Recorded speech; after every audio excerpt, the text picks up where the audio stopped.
নতুন শহরে আসার পর থেকে বাসাটাকে গোছাতে বেশ খানিক বেগ পেতে হয়েছে।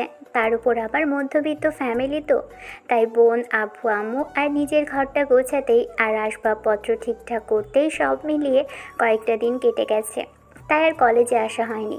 তবে অ্যাডমিট হয়ে থাকার পর থেকে বেশ কিছুদিন শহরের এদিকে ওদিকে দৌড়ে বেড়াতে হয়েছে।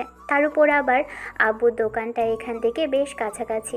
শপিং মলে ওদের একটা বড়সড় দোকান আছে, এটা থেকেই ওদের চলতে হয়। তবে দোকানটা নিজস্ব না। যাই হোক, সব কিছু মিটিয়ে এক সপ্তাহ মতো দেরি হয়ে গেল কলেজ আসতে। কলেজের দিকটায় তেমন কোনো বন্ধু নেই, তবে যে এলাকায় এসে উঠেছে সেই এলাকায় আগে থাকতেই কিছু বন্ধু বান্ধব ছিল। কারণবশত ওদের এখান থেকে অনেক দূরে চলে যেতে হয়েছিল বেশ কিছুদিন আগে। তখন বোনটা অনেকটাই ছোট ছিল। এই 10-12 বছর বয়স হবে। আর আজকে 10-12 বছর পর আবার ফিরে আসা, সব মিলিয়ে গুছিয়ে উঠতে একটু সময় তো লাগবেই। বাইক নিয়ে কলেজের দিকে যাচ্ছিল। এরই মাঝখানে পথে আসতেই মনে হলো যে কিছুটা দূরেই কিছু একটা হট্টগোল দেখা যাচ্ছে। তবে কয়েকটা ছেলে একটা রিকশাকে আটকে রেখেছে। এমন কিছু দেখে ঈশানকে এগিয়ে এসে বাইকটা থামালো। তারপর যখনই এগিয়ে আসলো খেয়াল করে দেখলো একটা ভদ্রমহিলাকে কয়েকজন আটকে রেখেছে। মেয়েটাকে রিকশা থেকে নামানোর চেষ্টা করছে। ঈশান বাইক থেকে নেমেই এগিয়ে এসে তারপর ছেলেগুলোকে উদ্দেশ্য করে বলতে লাগলো, কি ভাই, কি সমস্যা? সেই তখন থেকে দেখছি আপুটাকে আটকে রেখেছেন কেন? সমস্যা কি? নাকি আপনাদের সাথে কোনো গন্ডগোল করেছে উনি? ঈশানকে ছেলেগুলো কিছু বলতে যাবে, তারাও পিছন থেকে একটা রডের মতো কিছু একটা বের করলো। ছেলেগুলো তাতেই বুঝতে পারলো যে অবস্থা বিপত্তি। কিছু বলে ওঠার আগেই ঈশান নিজের হাতের উপর আঘাত করতেই ছেলেগুলো বুঝতে পারলো যে এর সাথে পেরে ওঠা যাবে না। কারণ তিনজন একা একটা ছেলের সাথে, তাও আবার হাতের উপর এত মোটা একটা রড, এটা দিয়ে যদি মারে খুব লাগবে। তার উপর আশেপাশে থেকে কয়েকজন এগিয়ে আসছিল দেখেই ওরা সেখান থেকে কেটে পড়ল। ঈশান একটা দীর্ঘ নিঃশ্বাস ফেলল। যাই হোক, মারামারি করতে হয়নি। মেয়েটার দিকে একবার তাকিয়ে মনে হতে লাগলো আশেপাশে কোথাও একটা জব করে, কারণ শাড়ি পরিহিতা মেয়েটাকে দেখতে অসম্ভব রকমের সুন্দরী। তারপর হিজাব পরেছে। এত সুন্দর করে দেখে একদম চোখ জোড়া জুড়িয়ে যাচ্ছে। মায়াবী চেহারা, গোলাপের পাপড়ির মতো ঠোঁট, আর গালগুলো একদম আপেলের মতো। থুতনির নিচে একটু ভাঁজ, সব মিলিয়ে দেখতে কোনো নায়িকার থেকে কম নয়। তবে দেখে মনে হচ্ছে কোথাও যেন জব করে। ঈশান আর এক মুহূর্ত দাঁড়ালো না। হাতের ঘড়ির দিকে তাকিয়ে বুঝতে পারলো কলেজে লেট হয়ে যাচ্ছে। তাই মেয়েটাকে ওদিকে ফ্যালফ্যাল করে তাকিয়ে আছে দেখে ঈশান তৎক্ষণাৎ সেখান থেকে চলে গেল।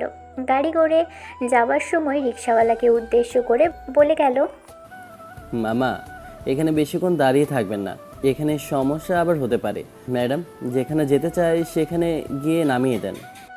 রিকশাওয়ালা মাথা নাড়ালো। যতদূর অবধি ঈশানের চোখ যায় একবার পিছন ফিরে দেখছিল যে রিকশাওয়ালাটা ওর দিকে আসছে। ঈশান আর এক মুহূর্ত দেরি না করে কলেজের সামনে আসে। ইতোমধ্যেই কলেজের বেল পড়ে গেছে। তাড়াহুড়ো করে বাইকের সাইডে রেখে তারপর বেশ কয়েকজনকে জিজ্ঞেস করে সেদিকে অনার্স থার্ড ইয়ারের ক্লাস কোনটা জেনে সেদিকে চলে যায়। এসে দেখে ওর বন্ধুরা আগে থেকেই বসে আছে। দৌড়ে এসে ওদের সামনে দাঁড়াতেই ওরা হাত মেলালো। ঈশানকে দেখেই দুজনে উঠে এসে জড়িয়ে ধরলে ছেলেটা বলতে লাগলো, যাই হোক, এসে যে তোদের পেয়ে গেলাম সেটাই অনেক বেশি। আসলে এতদিন যাবৎ বেশ খানিকটা বাসার কাজে ব্যস্ত ছিলাম, তাই আসতে দেরি। তবে এখন থেকে রোজ আসবো। ঈশান বন্ধুদের সাথে কথা বলতে লাগলো। এরই মাঝখানে প্রথম ক্লাসটার জন্য একজন স্যার আসলো, পরবর্তী ক্লাসের জন্য একজন ম্যাডাম আসলো। ম্যাডাম ইংলিশ ক্লাসটা করাবে। ঈশান ম্যাডামের দিকে তাকিয়ে হাঁ হয়ে গেল, কারণ তখনকার সে মেয়েটা, অর্থাৎ যাকে ওই বখাটেগুলোর হাত থেকে রক্ষা করলো, যারা ভদ্রমহিলাকে রাস্তায় আটকে রেখেছিল, সেই মেয়েটা এসেছে। ঈশান ম্যাডামের দিকে তাকিয়ে থেকে তারপর ক্লাসে মনোযোগ দেওয়ার চেষ্টা করলো। ক্লাসের মাঝখানে ম্যাডাম, অর্থাৎ যার ক্লাস করছিল সেই ম্যাডাম, অর্থাৎ ঈশান ততক্ষণে জেনে গিয়েছে ম্যাডামের নাম ঈশিতা আক্তার ইস্যু। সবাই ঈশিতা বলেই ডাকে। ঈশিতা ম্যাডাম ওর দিকে খেয়াল না করলেও ঈশান তার দিকে ট্যাপ ট্যাপ করে তাকিয়ে আছে। অসম্ভব রকমের কিউট লাগছে ভদ্রমহিলাকে। কলেজের ম্যাডাম যে এত সুন্দর হতে পারে সেটা ঈশানের ধারণার বাহিরে ছিল। তবে কেমন জানি এই মেয়েটাকে চেনা চেনা বলে মনে হচ্ছে, কিন্তু মেলাতে পারছে না কোথায় দেখেছে। আবার পরক্ষণে মনে হচ্ছে একই চেহারার মানুষ তো কতই দেখতে হতে পারে। যমজ না হওয়ার সত্ত্বেও অনেকের চেহারা প্রায় দেখতে একই রকম হয়, তাহলে সেখানে ওনাকেও হয়তো কোথাও দেখেছে। বিষয়টা ভেবে ক্লাস করাতে মনোযোগ দিল, কিন্তু অর্ধেক ক্লাস শেষে ঈশিতা ম্যাডাম খেয়াল করলো তখনকার সেই ছেলেটা। ম্যাডাম অনেকবার এদিকে ওদিকে তাকিয়ে তারপর আবার সামনের দিকে তাকিয়ে দেখলো তখনকার সেই ছেলেটাই, যে ওই বাজে ছেলেগুলোর থেকে আসতে সাহায্য করেছিল। বেশ খানিকটা অবাক হলো ঈশিতা, এটা ভেবেই যে ছেলেটা ওকে বাঁচালো সে কিনা ওর ছাত্র। তবে মনে পড়ে গেল যে তখন ছেলেটা ওকে এমন করে রক্ষা করলো, তারপর ছেলেটাকে একটা ধন্যবাদ দেওয়া হয়নি। ঈশিতা কোনো রকম ক্লাসটা শেষ করলো, তারপর যাবার সময় একবার পিছন ফিরে তাকাতেই তখন ঈশান আর চোখে ম্যাডামের দিকে তাকিয়ে থেকে তারপর বন্ধুদের দিকে ফিরল। খেয়াল করলো ওরা দুজনেই ওর দিকে কেমন ড্যাব ড্যাব করে তাকিয়ে আছে। ব্যাপার কি বলতো? ম্যাডাম বারবার করে আমার দিকে অমন করে তাকাচ্ছিল কেন? আর বলিস না, ম্যাডাম যে পরিমাণে সুন্দরী আর যে লেভেলের হট, তার উপরে কলেজের অধিকাংশ স্টুডেন্টগুলো ম্যাডামের জন্য পাগল। অসংখ্য লাভ লেটার আর প্রপোজাল পেয়েছে, এমনকি কলেজের কতগুলো হ্যান্ডসাম বড় ভাইয়েরাও ওনাকে প্রপোজ করেছে। তারপরেও ম্যাডাম কারোর প্রপোজাল অ্যাকসেপ্ট করেনি। তবে ওনার ভিতরে তেমন কোনো অহংকার নেই। সুন্দরী বললে যে অহংকার করে সেটা না, তবে ওনার সাথে বেশি ব্যাগরবাই করলে উনি বেশি রেগে যায়। পড়ালেখার ক্ষেত্রে যদি কোনো ঝামেলা হয় তখন উনি রেগে যান, সেজন্যই ওনাকে অনেকেই বদমেজাজি বলে। তবে আমার মনে হয় না উনি অতটাও খারাপ যতটা আমরা ভাবি। ঈশান সকালের ঘটনাটা বলল বন্ধুদের। ওরা অবাক চোখে তাকিয়ে রইল। তখন ভাবলো যে না জেনে ম্যাডামকে বাঁচিয়েছে, আর ম্যাডামের জায়গায় অন্য কেউ হলে তাও ঠিক একই কাজ করত। যাই হোক, ক্লাসগুলো শেষ করে ঈশান বন্ধুদের সাথে আড্ডা দিতে দিতে ক্যান্টিনের দিকেই যাচ্ছিল। ঠিক তখনই কেউ একজন ওর দিকে নজর দিল। তবে সেদিনের মতো ক্লাসগুলো করে বাসায় গিয়ে ফ্রেশ হয়ে খাওয়া দাওয়া করে একটা ভাত ঘুম দেয়। তারপর উঠে বিকেলে এলাকাটা বেশ ভালো করে ঘুরে দেখতে লাগলো। বন্ধুরা ফোন দিতেই বাইক নিয়ে ওদের সাথে দেখা করতে যায়। আড্ডা দিয়ে ফিরতে গিয়ে রাত হয়ে যায়। রাতে আব্বু 11টার দিকে বাসায় আসে। আব্বু একার পক্ষে বেশ কষ্ট হয়, তাই ভেবেছে মাঝে মাঝে গিয়ে দোকানে বসবে। সব মিলিয়ে একটা কথা হচ্ছে, আব্বু একা কষ্ট করে সেটা না, তবে কর্মচারী থাকলেও নিজেদের ব্যবসায়ের ক্ষেত্রে একটু তো হাত লাগাতেই পারে। যাই হোক, পরদিন কলেজে আসলো ঈশান। এসে দেখলো আজও ক্লাসটা শুরু হয়ে গেছে। ঈশান ক্লাস শেষ করলো। দ্বিতীয় ক্লাসটা ম্যাডামের। ক্লাস শেষ করেই ম্যাডাম যাবার সময় কিছু একটা ভেবে দাঁড়িয়ে থেকে তারপর চলে গেল। তৃতীয় ক্লাসটা শেষ হতেই চতুর্থ ক্লাসে যখনই স্যার আসেনি বলে ক্লাসটা হলো না, তখনই একজন কেয়ারটেকার আসলো, যে কিনা কলেজে দেখাশোনার বিষয়টার দিকটা সামলাই। লোকটা এসে বলতে লাগলো, এখানে ঈশান নামের কে আছে? ঈশান এগিয়ে এসে লোকটার সামনে দাঁড়াতেই তখন লোকটা বলতে লাগলো, তুমি ঈশান নতুন এসেছো? তোমাকে আমার সাথে একটু যেতে হবে। কী কারণে যেতে হবে? কোনো সমস্যা হয়েছে কি, নাকি কোনো ঝামেলা করলাম তার জন্য? না না, তেমন কিছু না, তবে তোমার সাথে স্যার ম্যাডামরা হয়তো একটু কথা বলবে, সেজন্য ডেকেছেন। নতুন এসেছে কি না? বন্ধুদের বলে সেদিকে যেতে লাগলো। মিনিট খানেক হেঁটে তারপর একটা অফিস রুমের সামনে এসে দাঁড়াতেই বুঝতে পারলো যে ম্যাডামের অফিস রুম এটা, অর্থাৎ ঈশিতা ম্যাডাম, যাকে প্রথম দিন বাঁচিয়েছিল। ঈশান অবাক চোখে তাকিয়ে রইল। এবার কেয়ারটেকার বলতে লাগলো, ম্যাডাম বারণ করেছিল তাই নামটা বলিনি। এখন ভেতরে যান, গিয়ে কথা বলে আসো। লোকটা চলে যেতেই ঈশান অনুমতি নিয়ে ভিতরে আসলো। ম্যাডাম সামনে বসতে বলল। ম্যাডাম এবার বইয়ের দিক থেকে চোখ ফিরিয়ে ওর দিকে তাকাতেই ঈশান চোখ জোড়া নামিয়ে নিল, কারণ ম্যাডামের মায়াবী চেহারার দিকে বেশিক্ষণ তাকিয়ে থাকলে প্রেম ভালোবাসায় জড়িয়ে যেতে পারে। বিষয়টা ভেবেই দীর্ঘ নিঃশ্বাস ফেলে তারপর ম্যাডামকে বলতে লাগলো, ম্যাডাম, আপনি আমায় ডেকেছেন? হ্যাঁ ডেকেছো? এবার প্রশ্নটা তোমার মনে আসতেই পারে যে কী জন্য ডেকেছি, তাই না? ঈশান মাথা নেড়ে উত্তর দিতেই তখন ম্যাডাম একটু মুচকি হেসে বলতে লাগলো, আসলে কালকের জন্য আমি তোমার কাছে অসংখ্য ধন্যবাদ জানাচ্ছি। কালকে ওরকম একটা পরিস্থিতিতে তুমি ওখানে না থাকলে কী যে হতো সেটা ভাবতেই পারছি না। এটা আমার কর্তব্য ছিল ম্যাডাম। আপনি যদি কলেজের ম্যাডাম নাও হতেন, অন্য কেউ হতেন, তারপরেও আমি সেটাই করতাম। তাছাড়া আপনি কলেজে না আসা অবধি আমি তো জানতাম না আপনি আমার ম্যাডাম। শুধু কি ম্যাডাম, অন্য কিছু না? অন্যরকম কথা শুনে ঈশান চোখ বড় বড় করে তাকালো। ঈশিতা ম্যাডাম আবারও মুচকি হাসলো। তারপর খানিকক্ষণ ওর দিকে তাকিয়ে থেকে বলতে লাগলো, সত্যি করে বলো তো, তুমি কি আমায় চিনতে পারছো না ঈশান? না, মানে আসলে আপনাকে কখনো দেখেছি বলে আমার মনে হচ্ছে না, তবে কেমন চেনা চেনা মনে হচ্ছে। তবে আমার মনে হতে পারে যে একই চেহারার মানুষ তো হয়, যেখানে যমজ না হওয়া সত্ত্বেও মানুষের চেহারা হুবহু মিল থাকে, তেমন কেউ হয়তো আপনাকে আগে কোথাও দেখেছি, সেজন্য এরকম চেনা মনে হচ্ছে।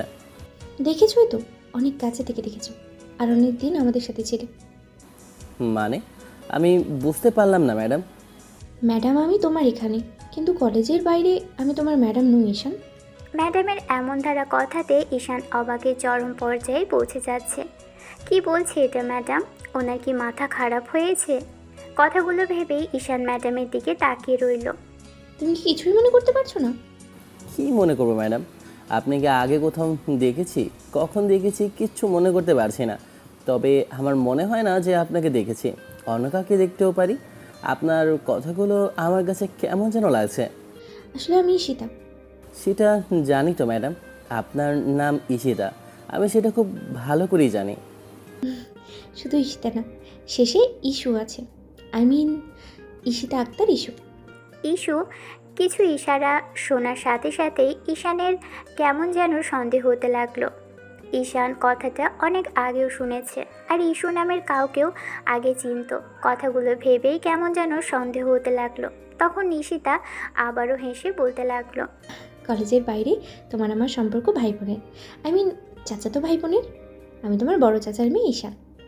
ঈশান এবার কিছুটা স্বাভাবিক হলো। ওর কেন জানি বিশ্বাস হচ্ছিল না ঈশিতা ম্যাডাম সেটা বুঝতে পেরে এবার একটা ছবি বের করে ওর সামনে ধরতেই ঈশান অবাক হলো। কারণ ম্যাডামের পাশে একটা পিচ্চি ছেলের ছবি ছিল, যেটা ওর আর ঈশিতার, অর্থাৎ ঈশিতা ম্যাডামের সাথে খুব ছোটোবেলায় দুজনেই ছিল। যে ছবিটা ঈশানের মানিব্যাগে এখনও আছে। ঈশান হাঁ করে ম্যাডামের দিকে তাকিয়ে রইল। তখন ঈশিতা বলতে লাগলো, তুমি আমাদের সবাইকে ভুলে গেছো, বিশেষ করে আমাকে মনে রাখতেই পারোনি। গত 2 দিন যাবৎ দেখেও মনে করতে পারোনি।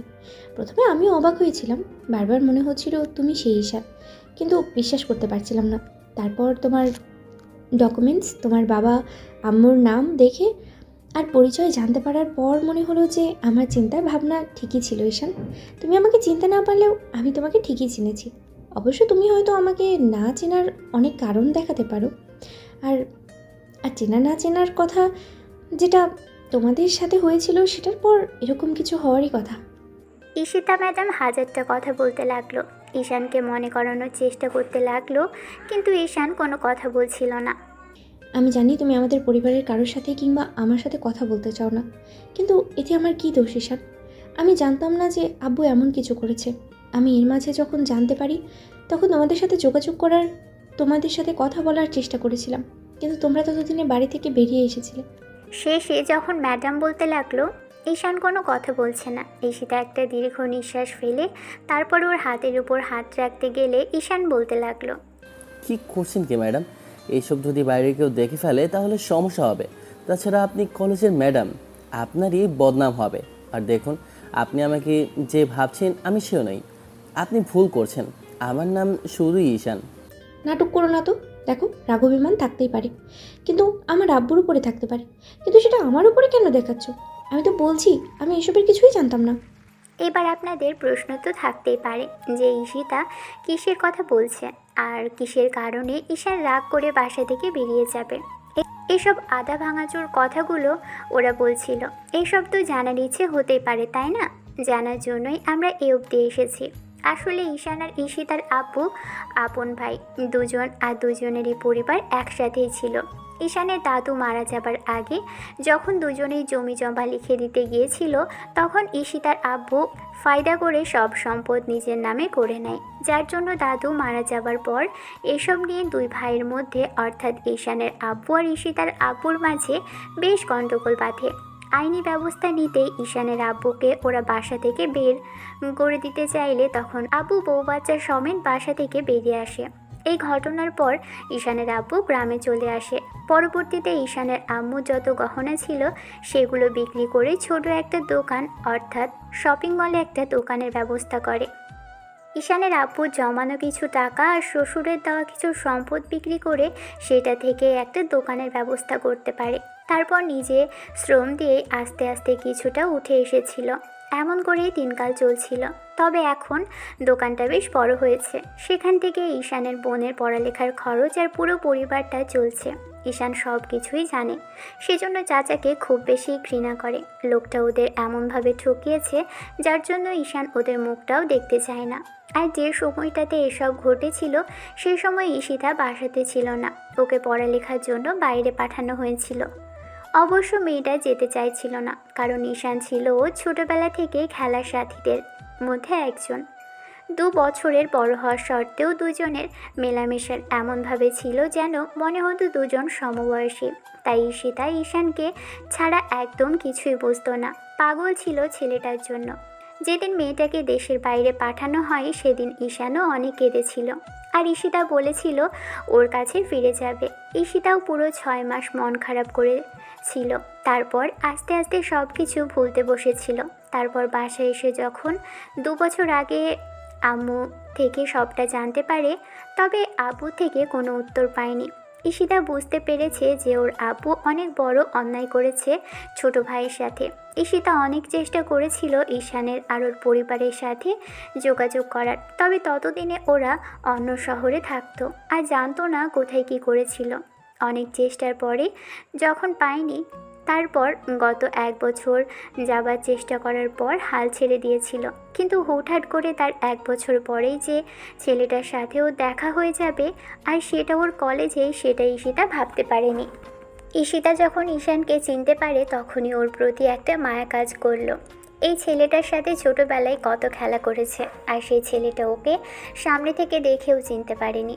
হয়তো ভুলেই গেছে, আর ভুলে যাবারই কথা। ওর আব্বু এত বাজে আর নিচু মানসিকতার একটা কাজ করেছে যার জন্য এরকম করে ভুলে যাওয়ারই কথা। ঈশিতা একটা দীর্ঘ নিঃশ্বাস ফেলল।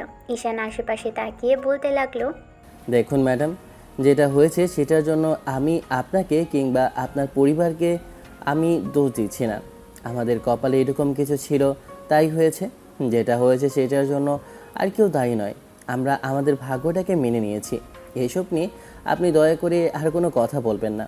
আপনার আব্বু যদি আবারও জানতে পারে যে এই শহরে আমরা ফিরে এসেছি তাহলে ঝামেলা করতে পারে। ওই ঘটনার পর থেকে অনেক কষ্ট করে আব্বু আমাদের মানুষ করেছে, আর এখন মোটামুটি একটা অবস্থানে আছে। বোনেরও বিয়ে দিতে পারলে আমিও ভেবেছি কোথাও একটা চাকরি নেব, নয়তো দেশের বাইরে কোথাও একটা চলে যাব। দয়া করে এইসব বিষয়ে আপনি আপনার আব্বু আম্মুকে জানাবেন না। আপনার আব্বু আর ভাইয়া যদি জানতে পারে তাহলে দেখা যাবে আব্বুর সাথে সিনকেট করবে, আমাদের এখান থেকে তাড়ানোর চেষ্টা করবে। এখানে আমাদের কিছুই নেই, আমরা একটা ভাড়া বাড়িতে থাকি। দয়া করে এরকম কিছু করবেন না যার জন্য এই শহরটাও আমাদের ছাড়তে হয়। তুমি আমাকে ভুল বুঝছো ঈশান। আমি আমার আব্বুর মতো অতটা কঠোর নই যতটা কঠোর আমার আব্বু হয়েছিল। আব্বু ভুল করেছিল, সেই শাস্তি তোমরা পাচ্ছ। কিন্তু এখন সময় হয়েছে সবটা শুধরে নেওয়ার। আমি চাই না আমার আব্বু এই অন্যায়টা সারা জীবন বয়ে বেড়াক, আর তাদের শাস্তি তোমাদের পেতে হোক। কি করবেন আপনি? আপনার আব্বুর সাথে তর্ক করবেন, হাতাহাতি করবেন, নাকি ন্যায় বিচার পাইয়ে দিবেন আমাদের? কিছুই করতে পারবেন না। আপনার আব্বুর কথাতে আপনাকে দিন শেষে চুপচাপ হয়ে যেতে হবে। কারণ আব্বু আম্মু যতই ভুল করুক, সন্তান সেটা ধরিয়ে দিলেও সেই ভুলটা কোনো ভুল নয়। আপনারা ভুল করেছেন সেটা আমাদের কাছে, কিন্তু আপনার আব্বুর কাছে নয়। আপনি পারবেন না আপনার আব্বুর বিরুদ্ধে আইনি ব্যবস্থা নিতে। অতএব যেটা হয়েছে সেটা হয়ে গেছে অনেক দিন। আমরা আমাদের ভাগ্যকে মেনে নিয়েছি। আপনিও আর এসব নিয়ে কথা বলে ঝামেলা বাড়াবেন না। আপনি আমার চাচাতো বোন, সেটা আমি মানছি। আমি বলছি না আপনাকে ঘৃণা করি কিংবা আপনার আব্বু যেটা করেছে সেটার জন্য আপনার সাথে কথা বলবো না। আপনি আমার চাচাতো বোন, সেটা কলেজের বাইরে, আর কলেজের ভেতর আপনি আমার ম্যাডাম। ঈশান, সেটা ক্লাসের ভিতরে। এখন আমি তোমার চাচাতো বোন, আমি তোমার খেলার সাথী ছিলাম। তুমি কি সবটা ভুলে যাচ্ছ? অনেক কিছু চাইলেও মনে রাখতে হয় না ম্যাডাম। কিছু বিষয় আর স্মৃতি ভুলে যেতে হয়। আমাদের মতো ফ্যামিলির ছেলেদের তো এসব মনে রাখতে হয় না। আপনি 2 দিনের অতিথি, বাসায় এসেছেন, আপনার বয়স হয়েছে, 2 দিন পরে বিয়ে দিয়ে চলে যাবেন, কিন্তু আপনার আব্বুর সাথে জোর জবরদস্তি করবেন এইসব বিষয়ে, তারপর তার ফল ভোগ করতে হবে আমাদের। আবার দ্বিতীয়বারের মতো আমাদের দয়া করে এমন কিছু করবেন না যার জন্য আমাদেরকে আবার নতুন কোনো কষ্ট ভোগ করতে হয়। ঈশান কথাগুলো বলে সেখান থেকে উঠে গেল। ঈশিতা মুখে হাত দিয়ে বসে রইল। ছেলেটা অনেক পাল্টে গেছে। আগে এর কথা বলতে পাগল ছিল, আর সেদিন দেশ থেকে চলে যায় সেদিন কত কান্না করেছিল। ঈশিতা দেখেছে বড় হবার পাশাপাশি এখন বুঝতে শিখেছে। ছেলেটা আব্বু আম্মুর কষ্টটাও বুঝেছে। ওদের সাথে যে অন্যায় হয়েছে সেটার জন্য ঈশান এখন নিজেকে বুঝিয়ে নিয়েছে। যেটা হয়েছে সেটা মেনে নিয়েছে। ওদের সাথে লড়ার মতো শক্তি সাহস কোনোটাই নেই। ছেলেটা নিজের আব্বু আম্মু আর বোনকে হারানোর ভয়ে কিংবা আবার এই শহর ছাড়তে হবে সেই চিন্তা করে কোনো কিছুতেই দাবি করতে চায় না। ঈশিতা সেদিন মন খারাপ করে বাসায় আসে। আম্মু ওকে বিষয়টা জিজ্ঞেস করলে ঈশানের কথা বলে। ওরা এই শহরে ফিরে এসেছে, এটা তোমার আব্বুকে বলো না। এসব যদি তোমার জানতে পারে তাহলে আবার ঝামেলা করবে। ভাববে ওরা নিজেদের অধিকার আদায় করতে এসেছে। তোমার আব্বু একবার যে অন্যায় করেছে তারপরও ওদের সাথে আবার এরকম কিছু করবে না তার কোনো গ্যারান্টি নেই। দয়া করে তোমার আব্বুকে এসব বলো না। দিন শেষে যতই তোমার আব্বু অপরাধী হোক, তিনি তোমার পিতা, তাই তার সাথে তুমি এমন কিছু করতে পারো না যার জন্য তোমার কাছে তিনি ছোট হয়ে যায়। ঈশিতা একটা দীর্ঘ নিঃশ্বাস ফেলে রুমে চলে আসলো। এই বিষয়টা নিয়ে পুরো একটা সপ্তাহ ভেবেছে। ঈশিতা ঈশানের সাথে যতবার কথা বলার চেষ্টা করে ছেলেটা ততবার ওকে এড়িয়ে গেছে। তবে ক্লাসে যতবারই ঈশিতার কথা বলেছে ততবারই ছেলেটা কথা বলেছে। ক্লাসের বাইরে ঈশান কথা বলতে চায় না। ঈশিতা সেটা খুব ভালো করেই জানে। ঈশানের ইগনোরটা ঈশিতার কাছে যেমন খারাপ লাগছে তেমনই খুব বেশি বিরক্ত লাগছে। ছেলেটা কেন ওর সাথে কথা বলতে চায় না? ও তো কোনো অন্যায় করেনি, তাহলে ওর সাথে কেন কথা বলবে না? ছুটির দিন ঈশিতা বাসায় ছিল। ওর একটা বান্ধবী ফোন করলো। রিসিভ করে মেয়েটা চুপ করে রইল। অন্যদিকে বান্ধবী নীলা বকবক করেই যাচ্ছে। কী রে, আমি এত কথা বলছি আর তুই চুপ করে আছিস? কি হয়েছে সত্যি করে বল তো। তোকে এরকম চুপচাপ করে থাকতে আগে কখনো দেখিনি। না, তেমন কিছু না। আসলে আমি একটা বিষয় নিয়ে খুব বেশি ভাবছিলাম। তোকে যদি একটা জায়গায় আসতে বলি, তুই একটু আসতে পারবি?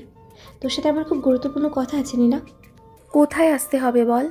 তুই তো নিজে থেকেই কলেজের ব্যস্ততা দেখিয়ে দেখা করিস না, আর আজকে নিজে থেকে দেখা করতে চাইছিস, তাহলে আমি বারণ করবো নাকি? কোথায় আসতে হবে সেটা বল। ঈশিতা লোকেশন বলে কলটা কেটে দেয়। তারপর বিকেলের দিকে দুজনেই দেখা হলো। তবে দুজন বললে ভুল হবে। ঈশিতার আরেক বান্ধবী সোনিয়াকেও নীলা নিয়ে এসেছে। তিনজনে মিলে একটা জায়গায় বসলো। অনেকক্ষণ যাবৎ নিজেদের আলোচনা করার পর ওরা ঈশিতাকে বিষয়টা জিজ্ঞেস করলে তখন ভদ্রমহিলা ঈশানের বিষয়টা জানালো। ওকে দেখার পর থেকে ঈশিতা যে ভালো নেই। তারপর যখন থেকে বারবার মনে পড়ছে ওর ছোট চাচার সাথে ওর আব্বু কত বড় অন্যায় করেছে, তখন থেকেই খারাপ লাগছে। এই খারাপ লাগা থেকে একটা মায়া তৈরি হয়েছে ঈশানের প্রতি। ছেলেটা নিজ থেকে ওর সাথে কথা বলতে চায় না। বিষয়টা ভেবে ঈশিতা মন খারাপ করে রইল। তখন নীলা ওর হাতের উপর হাত রেখে বলতে লাগলো। ঈশিতা, এত খারাপ লাগার কি আছে? যেটা হয়েছে সেটার জন্য তো ওদের খারাপ লাগার কথা। তাছাড়া তোর আব্বু তো ওদের থেকে সব কিছু নিয়েই নিয়েছে। সমস্যা হলে এটাই যে ভয় কিংবা এখান থেকে চলে যাবার চিন্তা ভাবনা করে তোদের সাথে কথা বলতে চায় না। আর এসব তোর আব্বু জানতে পারলে সমস্যা হবে, সেটা ভেবেই ছেলেটা তোর থেকে দূরে দূরে থাকতে চায়। কিন্তু আমি চাই না দুই পরিবারের মাঝে দূরত্ব থাকুক। আব্বু নিজের ভুলটা বুঝতে পারুক আর চাচুকে তার প্রাপ্য বুঝিয়ে দিক। আমরা আবার একসাথে থাকতে শুরু করি। যে বাড়িটাতে আমরা থাকি সেই বাড়িটা তো আমার আব্বুর একার নয়। দাদুর চলে যাওয়ার পর থেকেই আব্বু অনেক টাকা পয়সা নষ্ট করেছে। নতুন বিজনেস শুরু করার নামে কতবার যে লস খেয়েছে তার ঠিক নেই। এগুলো হয়তো তার কর্মফল, তবে এখন যা আছে তার অর্ধেকটা হলেও তো চাচুর প্রাপ্য। আমি চাই চাচু আর তার পরিবারকে যথাযথ সম্মানটা বুঝিয়ে দিতে। আর যে অন্যায়টা হয়েছিল সেটা আব্বু স্বীকার করুক। দুই পরিবার আবার মিলেমিশে থাকুক। তার জন্য তুই এক কাজ করতে পারিস। ঈশানের সাথে বিয়ে করে নিলেই দেখবি সবটা ঠিক হয়ে গেছে। তাহলেই তোর আব্বু এই বিষয়টা না মেনে নিয়ে থাকতে পারবে না। আর যদি ঈশানের প্রাপ্যটা নাও বুঝিয়ে দেয়, তারপরও দেখবে যে অংশটা পাবি সেটা ওদের করে দিলেই সব সমস্যার সমাধান হয়ে যাবে। কিন্তু চাচু আর আব্বু মানবে না আমাদের বিয়ে। এমন করে বিয়েটা করলে এতে আরও হিতের বিপরীত হবে। দেখা গেল উল্টো আরও রাগ করে বসবে, ভাববে ওরা আমাকে ব্ল্যাকমেল করে বিয়েটা করেছে। একমাত্র মেয়েকে কত দিনই বা দূরে সরিয়ে রাখবে? তোকে যেটা বলা হয়েছে সেটাই কর, ঈশানের সাথে বিয়েটা করে নে। তাছাড়া তুই তো ছেলেটাকে ছোটবেলায় চোখে হারাতি, তারপর দুজনের দেখা সাক্ষাৎ নেই 10-12 বছরের উপরে হয়ে গেছে। এখন দুজনের এক হবার সময় হয়েছে। আর তাছাড়া তুই কি ওকে ভালোবাসিস না? যদি ভালো না বাসিস সেটা অন্য বিষয়, আর যদি ভালোবেসে থাকিস, দুজনে এক হতে চাস, তাহলে তুই বিষয়টা ভেবে দেখিস। আর ভেবে দেখার এখানে কিছুই নেই। তারপরও আমি বলছি, তুই হয়তো এখনও ওকে চাস, কিন্তু বাইরে যাওয়ার পর তোর যে কী হয়েছে সেটা তুই ভালো জানিস। ছেলেটা নিজের মতো করে তোকে দূরে সরিয়ে রাখতে চাইবে, তবে তুই পারবি ওকে নিজের কাছে টেনে নিতে। আমি কি করব জানি না। ঈশান আমার সাথে কথা বলতেও চায় না। আর আর যদি বিয়েটা করি তাহলে আব্বু উল্টো ভুল বুঝবে না বল? প্রথমে তো একটু বুঝবেই, কিন্তু দিন শেষে দেখবি তুই একমাত্র মেয়ে হওয়াতে তখন আঙ্কেল তোদের বিয়েটা মেনে নিতে বাধ্য হবে। এরকমটা করবো বলছিস? কিন্তু ঈশান কি রাজি হবে? ওর সাথে তো আমি কথাই বলতে পারছি না। জোর করে কথা বলার চেষ্টা করলেও তখন ছেলেটা আমাকে এড়িয়েই যায়, বলে আমার সাথে কথা বলতে ওর ভয় লাগে। যদি এসব আব্বু আর ভাইয়া জেনে যায় তাহলে হয়তো ওদের আবার এই শহর ছাড়তে হবে। এখন আমি কি করব তোরাই বল?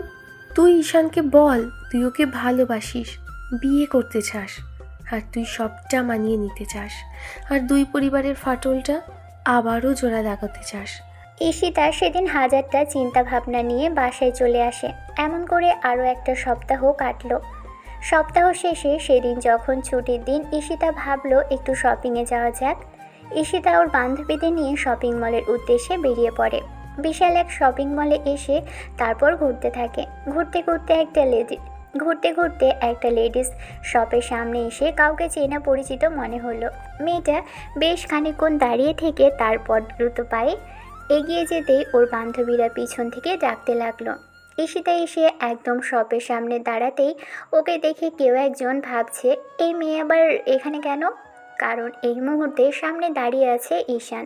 ছেলেটাকে দেখে ঈশিতা অবাক হলো, আর ঈশিতাকে দেখে ঈশান একটু হতভম্ব হয়ে যায়। তারপর যখন দেখলো ম্যাডাম ওর দিকে তাকিয়ে আছে, তখন ঈশান একটু হাসার চেষ্টা করে বলতে লাগলো, আরে ম্যাডাম, আপনি এখানে? বলুন কি লাগবে আপনার? ঈশিতাকে ম্যাডাম সম্বোধন করাতে মেয়েটার মুখটা কালো হয়ে গেল।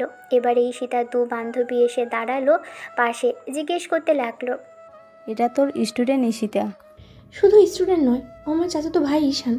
এর মাঝখানেই কেউ একজন শপে প্রবেশ করতেই ঈশিতা খেয়াল করলো এটা ঈশানের আব্বু। চাচুকে দেখেই ঈশিতা বেশ খানিকক্ষণ চেয়ে রইল। ঈশিতাকে দেখে চাচু চিনতে পারলো কিনা জানে না, তাই মেয়ে নিজের পরিচয় দিল।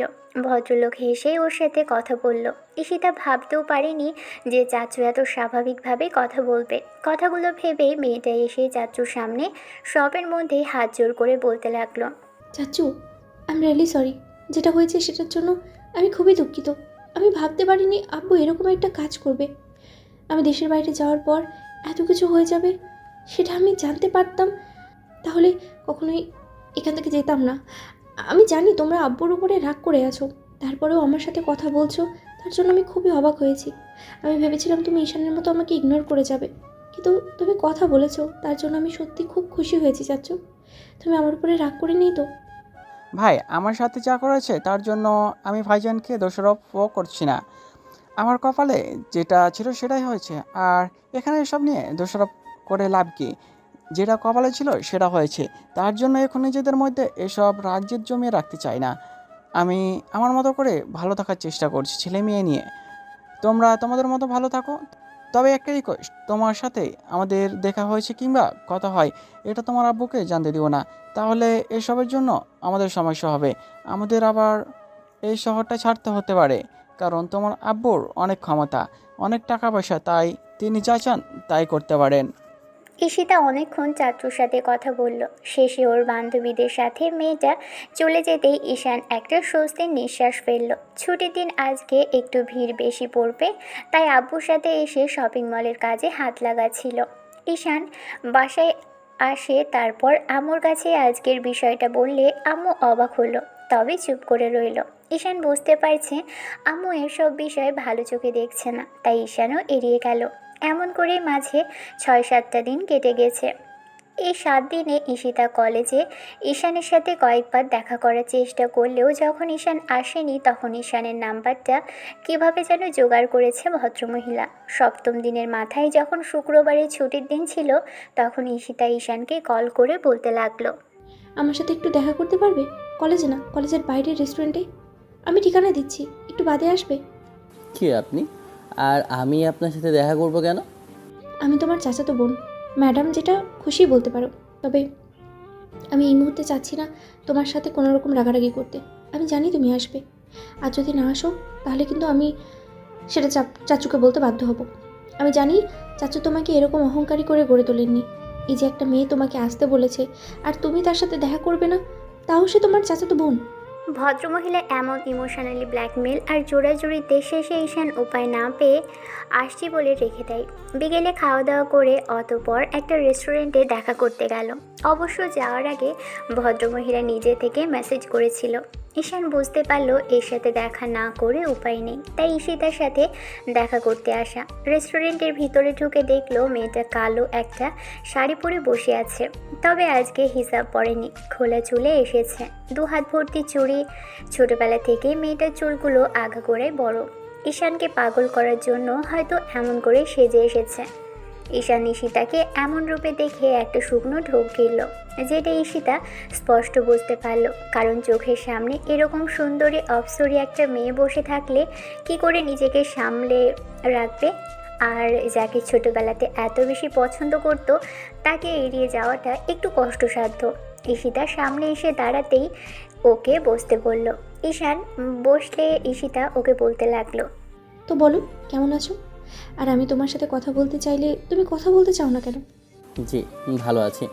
সবচেয়ে বড় কথা হচ্ছে কি ম্যাডাম, আপনার সাথে আমি কি কথা বলবো বলেন তো? কেন গার্লফ্রেন্ড হিসেবে কথা বলবে, বউ হিসেবে কথা বলবে? যত্তস্ব, এত কথা তোমাকে বুঝিয়ে দিতে হয়? সবটাই বোঝো। কোনো মেয়ে কেন কেমন সেটা বন্ধুদের সাথে আলোচনা করতে পারো, কাকে দেখতে কেমন সেটা নিয়ে হাসাহাসি করতে পারো, অথচ আমি একটু ডাকলে আমার সাথে কথা বলা যায় না, তাই না? আজব তো, আমি বন্ধুদের সাথে কি গল্প করি না করি সেটা আপনি জানতে যাবেন কেন? আর আপনি দেখছি গোয়েন্দার মতো আমার পেছনে লেগে আছেন। কি সমস্যা আপনার বলুন তো? কোনো সমস্যা নেই, আমার কথা শোনো। আমি তোমাকে অনেক কিছু বলার জন্য ডেকেছি, কিন্তু কিন্তু তার আগে বলো কি খাবে? না, কিছু খাবো না। ঈশিতার অনেকবার জোড়াজুড়ি করতেই ঈশান শুধু কফির কথা বললে দুজনের জন্য মেয়েটা 2টা কোল্ড কফির অর্ডার দিল। কফি আসতে দুজনেই খেতে লাগলো। ঈশান বরাবরের মতো আজও ঈশিতার দিকে তাকাচ্ছে না, তাই মেয়েটা একটা মুচকি হেসে বলতে লাগলো। ভালো করে দেখে বলো তো আমাকে কেমন লাগছে? ঈশান অন্যদিকে তাকিয়ে থেকে বলল, যেমন লাগার কথা তেমনই লাগছে। আর এই কথা আমি কেন বলতে যাব? আপনার বয়ফ্রেন্ড কিংবা হাজব্যান্ড এগুলো বলবে, তার কাছে গিয়ে জিজ্ঞেস করুন। সেটা তো করছি, ভবিষ্যৎ আর হবু বয়ফ্রেন্ডকেই প্রশ্ন করছি। এত কথা না বলে বলো কেমন লাগছে আমাকে। তোমার পছন্দের কালারের শাড়িটা পরেছি, নিশ্চয়ই তোমার অপছন্দ হবে না। বলো না কেমন লাগছে। জি, ভালো। এখন বলুন কী জন্য ডেকেছেন আমায়? নামে না বলেছিলাম কি কলেজে আমার সাথে দেখা করতে চাও না, কথা বলতে চাও না, তাই নিরিবিলি একটা জায়গায় ডাকলাম। তাছাড়া তোমার সাথে দেখা হওয়ার পর থেকে আমি অনেক ট্রাই করতাম কথা বলার, কিন্তু তুমিই বলতে চাইছো না। আমি ভেবেছি যে তোমার সাথে আমি সব কিছু ঠিক করে নিতে চাই। তোমার পরিবারের সাথে, তোমাদের সাথে আমার পরিবারের সব কিছু ঠিক হয়ে যাক, তোমাদেরকে প্রাপ্যটা আমি বুঝিয়ে দিই। আমি এসব নিয়ে অনেক ভেবেছি ঈশান। এখানে তোমার হেল্প প্রয়োজন, জেদ ধরে না থেকে আমাকে একটু হেল্প করো, তাহলে দেখবে খুব তাড়াতাড়ি আমাদের 2 পরিবার আবার এক হয়ে যাবে। কিন্তু আমার তো এগুলো চাই না। আমার কেন, আমার আব্বুও চায় না। আব্বু কি বলেছে সেদিন শুনতে পাননি? এগুলো নিয়ে আপনি বেশি বাড়াবাড়ি করবেন না ম্যাডাম। দিন শেষে আমাকে আর আমার পরিবারকে আবার এই শহর ছাড়তে হবে। আমাদেরকে আমাদের মতো থাকতে দিন ম্যাডাম, প্লিজ। ঈশান কথাগুলো বলে উঠে চলে যেতে গেলে ঈশিতা ওর হাতটা পিছন থেকে টেনে ধরল। তারপর পিছন ফিরতেই ঈশিতা ওকে জোর করে বসিয়ে দিয়ে ছেলেটার একটা হাত দু হাতের মুঠোয় নিয়ে বলতে লাগলো, আমার কথা তো শেষ হয়নি। তুমি এত আগে যেতে পারবে না। আমার কথা কেন শুনতে চাইছো না তুমি? ঈশান, ছোটবেলার সব কথা কি তুমি ভুলে গেছো? নাকি আমাকে তোমার একটুও মনে পড়ে না এখন? আমি কিন্তু প্রতিনিয়তই তোমাকে মনে করি। সবসময় সব কিছুর সুযোগ থাকলেও মনে করতে হয় না ম্যাডাম। আর আমার কি যোগ্যতা আছে আপনার মতো এত বড় লোকের মেয়েকে মনে রাখার? তার মানে তুমি আমাকে ভালোবাসতে, আর এখনও যে ভালোবাসো সেটা অস্বীকার করতে চাইছো? আমি আপনাকে ভালোবাসতে যাব কেন? আমার কি মাথা খারাপ হয়েছে যে আপনাকে ভালোবাসবো? ছোটবেলায় কি ছিল না ছিল সেটার জন্য? শুধু ছোটবেলায় না, তুমি এখনও আমায় ভালোবাসো। আমার চোখের দিকে তাকো, বলো তুমি আমাকে ভালোবাসো না? তুমি আমার চোখের দিকে তাকিয়ে দেখো, এই চোখে তোমার জন্য শুধু ভালোবাসাটাই আছে। আমি তোমাকে নিজের করে পেতে চাই ঈশান। আমি চাই না তুমি আর আমার থেকে হারিয়ে যাও। যেদিন জোর করে আব্বু আমাকে বাইরে পাঠিয়ে দিয়েছিল, নাহলে এতদিন আমাদের বিয়েটাও হয়ে যেত দেখতে। আমি ফিরে আসার পর থেকে পাগলের মতো তোমাকে খুঁজে চলেছি, কারণ ওখানে গিয়ে আমি কিছুতেই মনোযোগ দিতে পারিনি। বিশ্বাস করো, আমি তোমায় সত্যি অনেক বেশি ভালোবাসি। তাই আমি চাইছি আমরা দুজন বিয়ে করে নিই। বিয়ে করে নিলে দেখবি যে দুই পরিবার আবার আগের মতো এক হয়ে যাবে। প্রথমে হয়তো মানতে চাইবে না, কিন্তু দিন শেষে আমার আব্বুর কাছে আমি অনেক দামি। একমাত্র মেয়েকে কাছে না পেয়ে দিন শেষে তার ভুল বুঝতে পারবে। তার ভাইয়ের উপরে যে অন্যায় করেছে সেটা তিনি শুধরে নেবে। তুমি দেখো, আমাকে একটা সুযোগ দাও। ঈশান হাতটা ছাড়িয়ে নিতে গেলে ঈশিতা কেঁদে ফেলল। মুখে হাত দিয়ে বলতে লাগলো, সব কিছু ঠিকই ছিল। আব্বুর ভুলের কারণে আমি তোমাকে হারিয়ে ফেলেছি, তাই না ঈশান? তুমি আমাকে এখন ভালোবাসলেও সেটা স্বীকার করবে না। বিশ্বাস করো, আমি তোমায় ছাড়া থাকতে পারবো না। যেদিন থেকে তোমাকে দেখেছি সেদিন থেকেই মনে হয়েছে আমি আমার সেই ভালোবাসাটাকেই ফিরে পেয়েছি, যাকে ছাড়া একটা দিন আমার চলতো না। আমি বাইরে যাবার পর থেকেও কোনো ছেলের দিকে তাকিয়েও দেখিনি। শুধু ভেবেছি ফিরে এসে তোমাকে ভালোবাসবো, আর তোমাকে ভালোবাসি সেটা প্রকাশ করবো। একটা সুযোগ দিয়ে দেখো, আমরা দুজনে বিয়ে করে নিলে ওরা ঠিক আমাদের মেনে নেবে, আর আব্বু আস্তে আস্তে ঠিক বুঝতে পারবে আমরা যেটা করেছি সেটা সবার ভালোর জন্যই। একসাথে থাকলে সেটা তখন ভেবে দেখা যেত।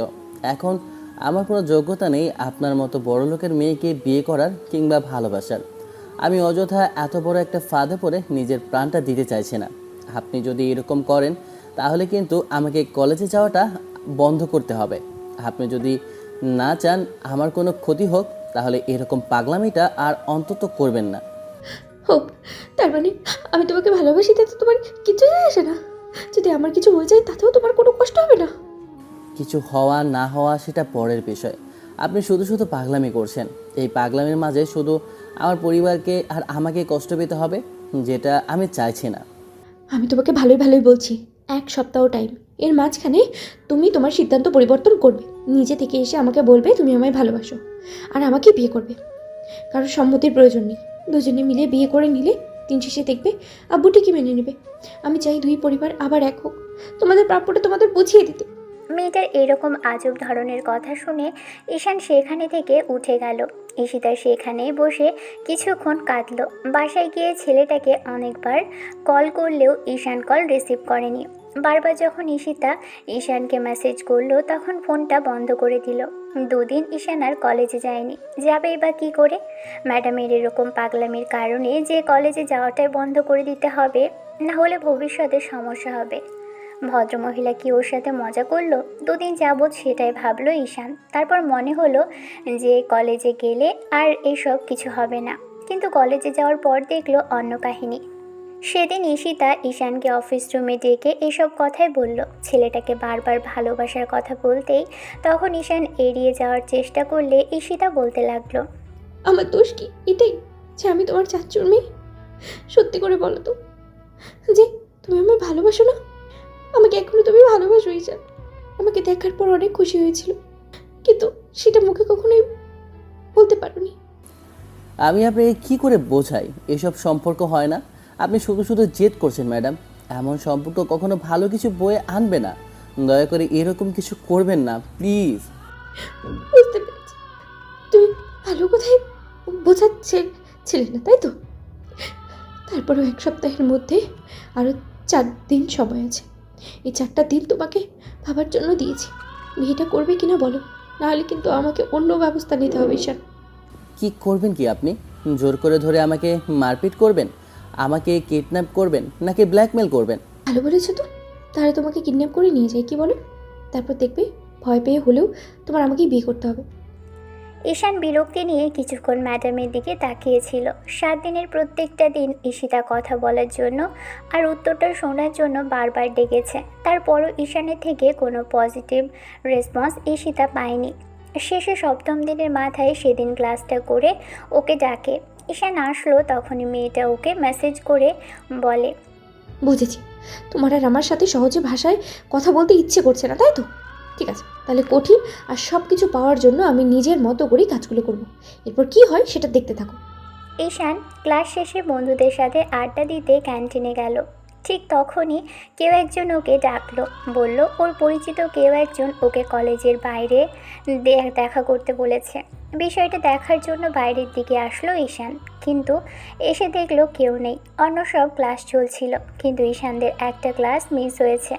আর এই ক্লাসটা কেউ নিতে আসেনি বলে ওরা ক্যান্টিনে বসে আড্ডা দিবে ঠিক করেছিল। তখনই এরকম করে আসতে হলো, কিন্তু কাউকে না দেখতে পেয়ে যখনই ফিরে যেতে নিবে তখনই মনে হলো মুখের উপর কেউ কিছু একটা চেপে ধরেছে। তারপর আর কিছু মনে নেই। যখন চোখ খুললো কিংবা জ্ঞান ফিরল তখন বুঝতে পারলো কোনো একটা জায়গায় ও বসে আছে আর হাত পাগুলো বেঁধে রেখেছে। ঈশান সামনে তাকালো, একজন মুরব্বি টাইপের লোককে বসে থাকতে দেখলো, কাগজপত্র ঠিক করছে। এমন কিছু দেখে অবাক হলো। আশেপাশে তাকিয়ে কোথাও কিছু না পেয়ে যখনই কিছু বলতে যাবে তার আগে কেউ একজন এসে মুখের পাশে হাত রাখলো। সাথে সাথে ঈশান তার দিকে তাকাতেই দেখলো ঈশিতা পাশে দাঁড়িয়ে আছে। ঈশানের আর বুঝতে বাকি রইল না মেয়েটা কি সেদিন যে বুদ্ধিটা দিয়েছিল আর যা বলেছিল যে কিডন্যাপ করবে কিংবা অপহরণ করবে কিনা, মেয়েটাকে সত্যি সত্যি আজকে সেটাই করেছে।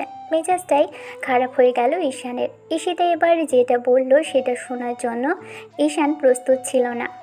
শোনা, তুমি না বলেছিলে তোমাকে কিডন্যাপ করে আনতে? দেখো, আমি তোমাকে কিডন্যাপ করেই এনেছি। তুমি এখান থেকে চলে যাওয়ার চেষ্টা করবে, সেই জন্যই তোমাকে এখানে বেঁধে রেখেছি। বিয়েটা হয়ে যাক, ছেড়ে দেবো, দেখো। কিন্তু তার জন্য তোমাকে বলতে হবে যে তুমি বিয়েটা করে নেবে।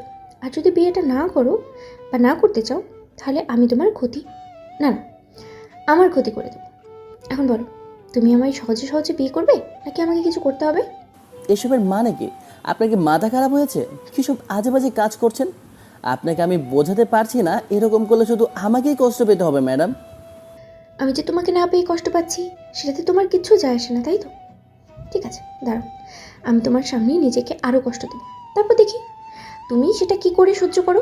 তুমি না বলতে ছোটোবেলা থেকে আমার কিছু হয়ে গেলে কিংবা আমার কোনো ক্ষতি হলে তুমি কষ্ট পাবে, তাহলে এখন চুপ করে আছো কেন?